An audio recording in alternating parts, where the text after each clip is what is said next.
नेपालमा अहिले पेट्रोलियम पदार्थको चरम अभाव हुँदैछ। अर्कोतर्फ मूल्य वृद्धिसँग सारा दुनियाँ हैरान भइरहेको छ। यस्तो अवस्थामा नेपाललाई 2 अर्बको सहयोगसँगै चीनले आफ्नै प्राविधिक पठाएर दैलेखमा पेट्रोलियम पदार्थको खोजी तथा अध्ययन गरिरहेको छ। आज हामी नेपालमा पेट्रोलियम पदार्थ अन्वेषणमा चिनिया प्राविधिकको टोलीले कस्तो प्रगति गरिरहेको छ र नेपालमा पेट्रोलियम उत्खननको सम्भाव्यता के कस्तो रहेको छ, यसको विषयमा चर्चा गर्दैछौँ। भिडियो निकै महत्त्वपूर्ण छ, अन्त्यसम्म हेर्नुहोला। दैलेखमा पेट्रोलियम पदार्थ अन्वेषणको दोस्रो चरणको काम अबको 3 महिनापछि सुरु हुने भएको छ।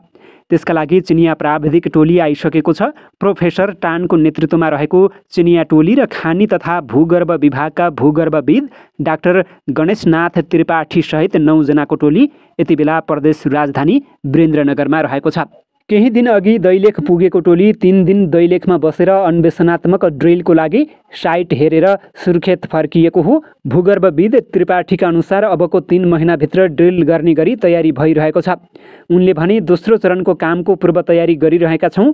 कोरोना महामारीका कारण झन्डै 3 वर्ष रोकिएको अन्वेषणको दोस्रो चरणको काम छिट्टै अघि बढ्छ। त्यसका लागि पूर्व तयारी गर्नुपर्ने हुन्छ।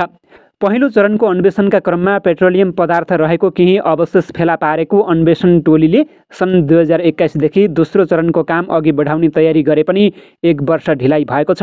आयोजनाले लिएको लक्ष्य अनुसार काम अगाडि नबढाएपछि स्थानीय पालिकाका जनप्रतिनिधिहरूले पञ्चकोशी क्षेत्रको गुरु योजना निर्माण, पञ्चकोशी क्षेत्रमा निर्माण गरिने भनिएको कृत्रिम ताल लगायतका आयोजनाको काम प्रभावित भएको गुनासो गर्दै आएका छन्।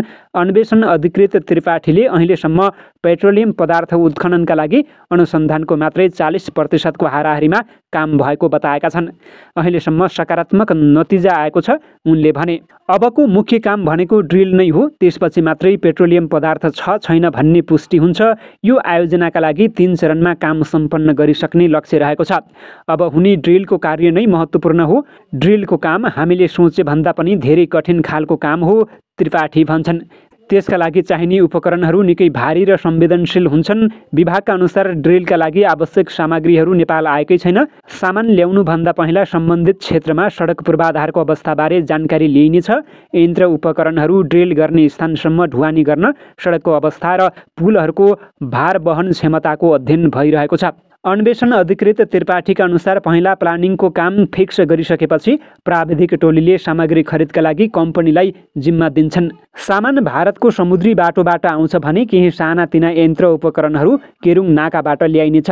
त्यसका लागि केरुङको बाटो कस्तो छ त्यसको पनि अध्ययन गरिने उनले बताएका छन्। सामग्री आउन्जेलसम्म हाम्रो पक्षबाट गर्नुपर्ने जग्गा प्राप्तिको काम सुरु गर्छौँ, उनले भनेका छन्। यी सबै काम सकिँदा सामग्री आयो भने बर्खापछि उपयुक्त समय निर्धारण गरेर ड्रिलको काम सुरु हुन्छ। डाक्टर त्रिपाठीका अनुसार पहिलो चरणको अध्ययनका क्रममा 3 वटा ठाउँमा ड्रिलको सम्भाव्यताको काम अघि बढाइने भनिएको छ। त्यसमध्ये पनि सबैभन्दा उपयुक्त ठाउँ कुन हुन सक्छ त्यहाँ सुरु गरिने उनको भनाइरहेको छ। टोलीले एउटा मात्र ठाउँ होइन कि सम्भावित रुटहरू कहाँ छन् भनेर अध्ययन गर्छ, त्रिपाठी भन्छन्। एउटा रुट हामीले कर्णाली राजमार्ग अन्तर्गत सुर्खेतको बड्डी चौर तल्लो डुङ्गी सोर निर्धारण गरेका छौँ। अर्को दैलेखको चामुण्डा बिन्द्रा सैनीदेखि कर्णाली राजमार्ग र तेस्रो रुट दुल्लुबाट कर्णाली राजमार्ग निर्धारण गरेका छौँ। विभागका अनुसार दैलेखको सो क्षेत्रको करिब 14 किलोमिटरको दूरीमा 45 वटा ग्यास चुहावट भएको देखिन्छ। दैलेखमा सदियौँदेखि ज्वाला बल्दै आएको श्रीस्थान, नाभि स्थान, पादुका, तल्लो डुङ्गेश्वर लगायतका क्षेत्रलाई आधार मानेर पेट्रोलियम पदार्थ अन्वेषण तथा उत्खनन भइरहेको हो। विभागले पेट्रोलियम पदार्थ हुन सक्ने एउटा आधारको रूपमा बल्दै गरेको ज्वालालाई पनि लिएको छ। तथापि पहिलो चरणको अन्वेषणका केही तथ्यले पेट्रोलियम पदार्थ भएको अनुमान गरिए पनि पेट्रोलियम पदार्थ छ भन्ने अझै आधिकारिक रूपमा पुष्टि भएको छैन। पेट्रोलियम पदार्थ छ कि छैन भन्ने कुरा ड्रिलको काम सकेपछि मात्र थाहा हुने डाक्टर त्रिपाठीले बताएका छन्। दैलेखमा पेट्रोलियम पदार्थ अन्वेषणका लागि तत्कालीन प्रधानमन्त्री केपी शर्मा ओली चीन भ्रमणका क्रममा नेपाल र चीनबीच प्रारम्भिक सम्झौता भएको थियो। यो परियोजना सम्झौता अनुसार चिनिया प्राविधिक टोली सन् 2016 को मेमा नेपाल आएर प्राविधिक अध्ययन गरेको थियो। प्रारम्भिक अध्ययन गरेर चिनिया टोली स्वदेश फर्केपछि नेपालमा पेट्रोलियम पदार्थको खोज अन्वेषणका लागि चीनले नेपाललाई 2 अर्ब रुपैयाँको सहयोग गरेको थियो। त्यही सहयोग अनुसार 23 अगस्त 2017मा सो सहयोग सम्बन्धी सम्झौतामा अर्थ मन्त्रालय र चीन सरकारबीच हस्ताक्षर भएको थियो। सम्झौता अनुसार नै चाइना जियोलोजिकल सेन्टर बेइजिङ र चेदुङका 19 सदस्यीय चिनिया प्राविधिक टोली नेपाल आएका थिए। सोही कार्यलाई निरन्तरता दिँदै 2076 असार पहिलो साता चीन सरकारको विशेषज्ञ टोलीसहित नेपाल सरकारका तत्कालीन उद्योग वाणिज्य तथा आपूर्ति मन्त्री मातृका प्रसाद यादवले अन्वेषण कार्यको औपचारिक सुरुवात गरेका थिए।